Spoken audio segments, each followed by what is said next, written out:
વાત કરીએ જૂનાગઢની તો જૂનાગઢ મહાશિવરાત્રીનો મેળો આજે મોડી રાત્રે સાધુ સંતોની શોભાયાત્રા અને રેવડી નીકળ્યા બાદ સિદ્ધ સંતોના જે મૃંગી કુંડમાં સ્નાન કર્યા બાદ જ આ મહાશિવરાત્રી મેળાનું સમાપન થતું હોય છે અને મેળામાં ઉપસ્થિત લાખો શ્રદ્ધાળુઓ પોતપોતાના ઘર તરફ જવા માટે રવાના થતા હોય છે અને મેળો વિખરાઈ જતો હોય છે ત્યારે આ મહાશિવરાત્રી મેળાનું કોઈ વિશેષ મહત્વ હોય તો તે છે આજે મોડી રાત્રે નીકળતા નાગા સાધુઓના સરઘસનું।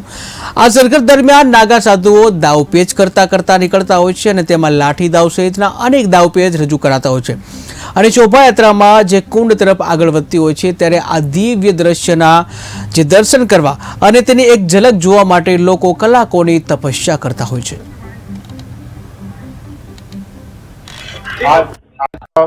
शिवरात्रि के पावन उत्सव पर देवादिदेव महादेव के चरण में गिरनार पर्वत, जहाँ सिद्धों की तपस्वियों की भूमि है, जहाँ अनेक दिव्य आत्मा, जहाँ देवता भी आने के लिए तरसते हैं, जहाँ हर कण कण में देव है और देव में भी भगवान दत्तात्रेय जी की चरण पादुका, जहाँ मृग कुंड में स्नान और देवादिदेव महादेव का सानिध्य है। आज शिवरात्रि के पावन पर्व पर जहाँ भगवान को मनसा वाचा कर्मणः, जो मन से, वचन से और कर्म से जो उस ईश्वर को भजता है उससे कहते हैं महादेव प्रसन्न रहते हैं।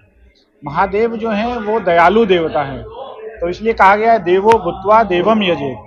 देवताओं को पाने के लिए स्वयं देवता बनना पड़ता है। देवताओं का अर्थात जिसमें अहंकार ना हो, जिसमें मोह ना हो, जिसमें क्रोध ना हो, जिसमें लोभ ना हो।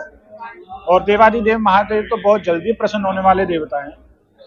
वो हैं जो स्वयं भस्म लगा के रहते हैं परंतु दूसरों को जो है सोने की लंका प्रदान कर देते हैं। तो वो तो केवल एक लोटा जल से प्रसन्न होती हैं, परंतु हम लोगों का बिलपत्र, दुर्वा और फल फूल, नैवेद्य, मिठाई जो रात्रि भर निशा नाम सर्वभूता नाम तस्या जागृति संयमः, जो रात भर महादेव की आराधना करता है, कहते हैं महादेव उसके सभी पापों का अक्षय कर देते हैं।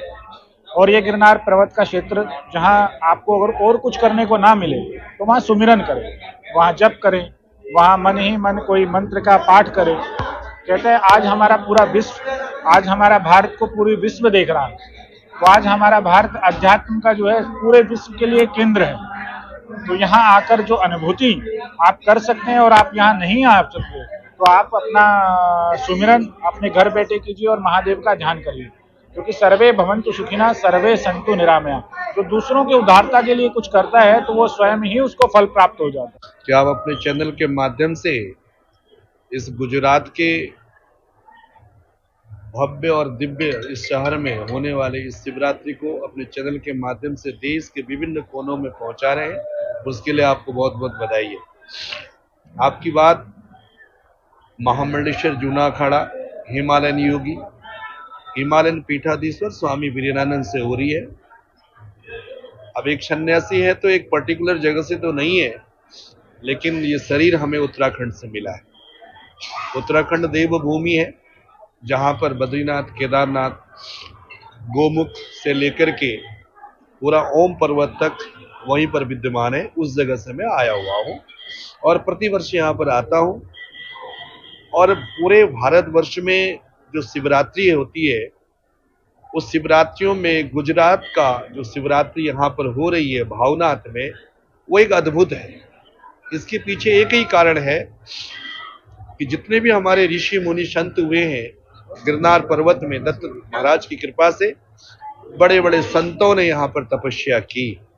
उसके बाद 13 अखाड़े और 54 मणियों के सारे साधु संत आज के दिन यहाँ पर स्नान करने के लिए आते हैं। और हमारे संतों के माध्यम से हमने ये सुना है कि आज के दिन इस मृग कुंड में जो वो तपस्वी जो साधु थे, जो समाधि में लीन है, वो भी आकर के आज यहाँ पर स्नान करेंगे, इसलिए इसका बहुत बड़ा महत्व है। मेरा नाम श्री महेंद्र गुप्त गिरी जी महाराज, श्री पंच 10 नाम जूना अखाड़ा, उज्जैन त्र्यंबकेश्वर मेरा कार्य क्षेत्र है।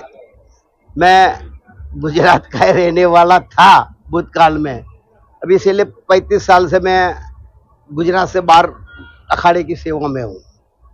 ये जूनागढ़ महाकाल भवनाथ महादेव का बहुत माध्यम है। कई लोगों को भी पता नहीं कि भवनाथ महादेव का हकीकत क्या है।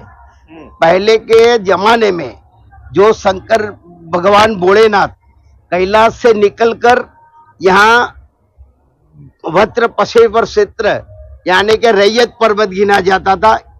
आज के जमाने में इसको जूनागढ़ बोला जाता है। वहां आके तपस्या करने लगा। वहां पार्वती मैया बड़े परेशान हो गई, तो उन्होंने बिना महादेव बहुत कल्पांत किया। तो फिर नारद जी के साथ उनको संवाद हुआ। तो नारद जी ने बताया कि माता जी गुजरात क्षेत्र में भ्रथेश्वर दादा वो क्षेत्र है, वहां रैयत पर्वत पे महादेव जी मिलेंगे। तो पार्वती जी 33 कोटि देवता के साथ यहाँ आए तो फिर तपस्या से महादेव जी ने प्रणाम दिया। प्रणाम कैसा? उनका मृग चर्म था वो फेंक दिया, तो वो मृग चर्म से सब पहचान गए। तो उनको पता चला कि महादेव जी ने प्रणाम दिया कि मैं यही तपस्या में हूँ। फिर माता जी पार्वती मैया और 33 कोटि के देवता के साथ ये रैयत पर्वत पे तपस्या की। ये तपस्या के फल से भगवान भोलेनाथ प्रसन्न हुए और भोलेनाथ ने कहा कि मैं यहाँ पे भवनाथ में स्वयंभू लिंग में रहूंगा। इस ऐसी कहावत है वर्षों की, जो भवनाथ महादेव का पूर्व जन्म का तुम्हारा कर्म होता है उनके दर्शन मात्र से नष्ट हो जाता है। और भगवान ने वचन देके यह स्थापित किया और पार्वती जी को सबके किया। तब से आदि अनादिकाल से महाशिवरात्रि का उत्सव बहुत जोरी से मना जाता है। कम से कम 15-20 लाख पब्लिक की मेजोरिटी में ये मेला गुजरात में एक मायने रखता है नंबर 1 पे। फिर ये मेले में हम हमारे प्रमुख 13 अखाड़ों मिलके, मतलब के सभी माताओं लेके हमारे तीनों अखाड़े के पहले हमारे देवता देवताओं निकलते जी। पंचदश नाम जूना अखाड़ा, आह्वान अखाड़ा, फिर अग्नि